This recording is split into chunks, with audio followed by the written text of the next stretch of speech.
Salut à toi, chers supporters olympiens. On se retrouve donc ce soir après la défaite de l'Olympique de Marseille 2-1 face au Stade Brestois pour le dernier match de la saison à domicile. Alors l'Olympique de Marseille a ce soir perdu la deuxième place définitivement. C'était quelque chose qui semblait déjà évident vu de la dynamique de fin de saison de son adversaire, de son concurrent en championnat, le RC Lens, et de la dynamique actuelle de l'Olympique de Marseille. Néanmoins, ça vient quand même aggraver le bilan de fin de saison avec sur les 4 derniers matchs 3 défaites, donc 2 à l'extérieur et une à domicile. Et ça vient plus généralement conclure une deuxième saison de difficultés à domicile avec un match qui a clairement été la caricature de l'Olympique de Marseille, que ce soit cette saison ou la saison passée avec Sampaoli, à domicile avec une nouvelle défaite face à une équipe qui était venue faire un résultat, qui a tout donné pour faire un résultat, une équipe qui était encore relégable il y a quelques journées, qui avait assuré son maintien, qui n'avait rien à jouer, un peu comme l'Olympique de Marseille, même s'il y avait quelque chose à espérer, avec un potentiel faux pas qui était difficile à prévoir du RC Lens face à Ajaccio. Finalement, on a eu le droit donc à ce qui s'est passé de nombreuses fois cette saison, que ce soit lors de la rencontre face à d'autres équipes de bas de tableau comme Ajaccio au mois de septembre ou d'octobre, où l'Olympique de Marseille avait été également défait sur le même score. Tout d'abord, on va revenir sur la composition qui avait été alignée par Igor Tudor, composition que j'avais trouvée personnellement un peu surprenante, même s'il y avait l'absence de Samuel Gigot, de voir Kolasinac ne pas être présent dans cette défense à 3, et surtout de voir un Eric Bailly qui n'avait plus été titularisé, il me semble, depuis le match contre le Paris Saint-Germain en Ligue 1. Et qui était souvent blessé. Moi, ça m'étonnait de le voir sur la pelouse. Là, j'ai très bien compris qu'il y avait rien à jouer ce soir lorsque j'ai vu Eric Bailly sur le terrain. Sinon, au niveau du reste, on est sur quelque chose d'assez classique avec Paul Lopez dans les cages et Leonardo Balerdi en défense. Leonardo Balerdi qui vient d'être sélectionné avec l'Albi Céleste. Cengiz Under en piston droit. Je crois qu'il avait déjà été aligné contre Lille à ce poste, le double pivot Rongier, Verretou et Jonathan Klaus à gauche. Et puis Matteo Guendouzi, Alexis Sanchez derrière Vitinha qui a réalisé une nouvelle prestation décevante. Donc là, on a clairement la confirmation que Victor Vitinha est en plein doute depuis son arrivée à l'Olympique de Marseille. Malheureusement, je trouve que c'est pas ce qui m'a le plus fait tilter sur sa prestation.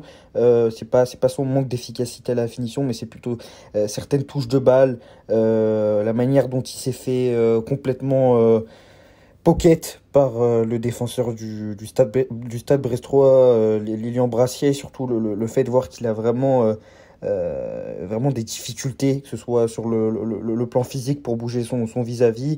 Et plus généralement, ça illustre ses difficultés depuis son arrivée à l'Olympique de Marseille. Et là où c'est vraiment décevant, c'est qu'on avait vraiment besoin d'un numéro 9 prêt pour ces 6 mois. Alors certes, pour l'avenir, Victor Vitinha pourra peut-être réussir, pourra peut-être réaliser une saison à 20 buts dès la saison prochaine. Mais on avait besoin d'un 9 opérationnel sur cette deuxième partie de saison, et c'est peut-être le genre de joueur qui nous a manqué dans les momentum pour faire souffler les joueurs qui ont été surutilisés, qui ont dû surperformer pendant de longues semaines, et qui ont coulé physiquement avec l'enchaînement de matchs, là où un Vitinha n'a pas pu apporter ça parce qu'il n'était pas opérationnel. Alors on remet pas encore en doute ses qualités de footballeur, juste pour 32 millions d'euros. C'est difficile de voir qu'on a eu un neuf qui n'a pas montré quelque chose de plus intéressant que les autres neufs qui ont été pris par le passé et qui avaient été payés moins cher.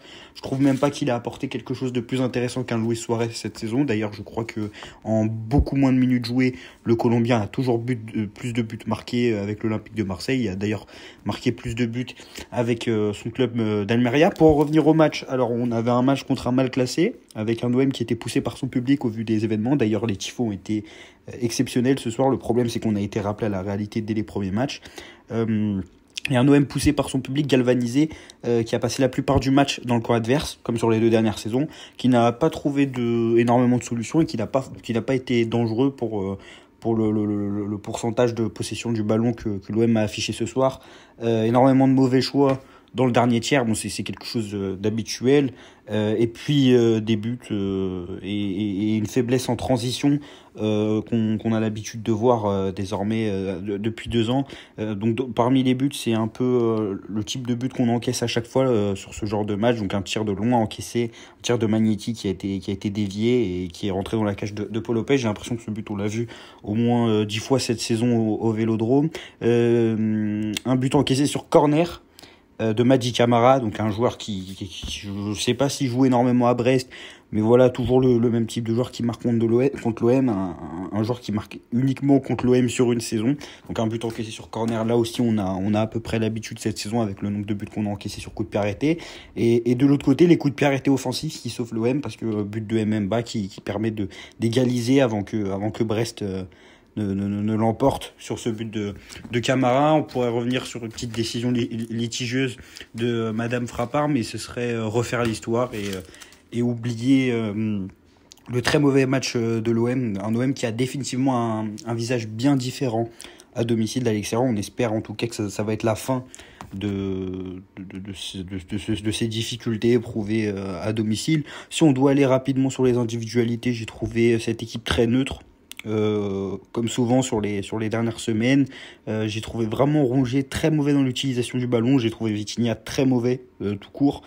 Sanchez, je l'ai trouvé en difficulté en première période, mais c'est quelque chose qui est selon moi très compréhensible. C'est un poste qui pour moi n'est pas le sien derrière l'attaquant, même si beaucoup pensaient que c'était son poste. Sanchez est un numéro 9, donc trouver ses repères avec des joueurs avec un numéro 9 assez statique, des milieux de terrain qui portent pas le ballon, c'est très difficile.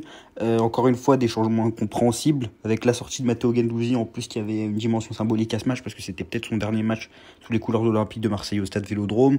Plus généralement, un manque d'étincelle dans la créativité. Il n'y a pas de joueurs qui sont capables de porter le ballon, de créer un déséquilibre, de dribbler 2-3 joueurs et d'apporter des solutions encore plus derrière l'attaquant. Et puis finalement, comme je l'ai dit au début de la vidéo, c'est une mauvaise dynamique de fin de saison, des joueurs et un coach dont l'implication peut être remise en question, surtout au vu de la seconde période, et un match qui conclut 2 ans de difficultés à domicile, en espérant que ce soit vraiment la fin. Donc l'OM sera définitivement 3e.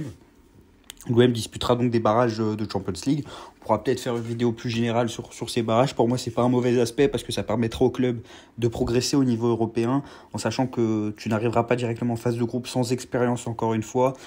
Tu vas aller devoir gagner ta place en Ligue des Champions en jouant des équipes comme le PSV Eindhoven, comme par exemple Braga, comme les Rangers qui au niveau européen sont encore au-dessus de l'OM, donc il faudra aller les battre, progresser sur le niveau européen, apprendre à gérer la pression de ces matchs européens, et même ça nous fera une sorte de choses à jouer, parce qu'on n'a pas l'habitude de jouer des matchs européens pour les gagner sur les dernières saisons, encore plus en Ligue des Champions, et ça donnera des matchs européens à l'été. Alors oui, ça conditionnera en partie le mercato, oui, il y aura une préparation qui sera écourtée, oui, s'il y a changement de coach et des recrutements, il faudra une adaptation encore plus rapide que cette saison, mais pour moi ça reste une bonne chose. En tout cas, n'hésitez pas à me donner vos avis sur le match de ce soir en commentaire, ce que vous avez pensé des prestations individuelles, et on se dit à la prochaine pour une nouvelle vidéo.